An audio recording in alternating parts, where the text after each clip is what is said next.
Away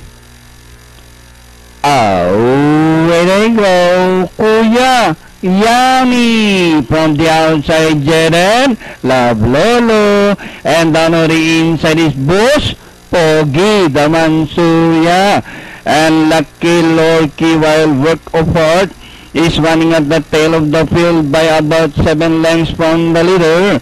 Back to the front runner, Boss Pogi, followed by Kuya Yanni in second. Jaden Lablolo is racing in third, down on the inside, rushing up the Mansuria.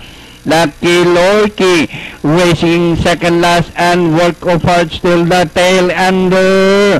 Boss Pogi, Kuya Yanni, sorry outside, Jaden Lablolo, and the Mansuria Bideral as they race about corner.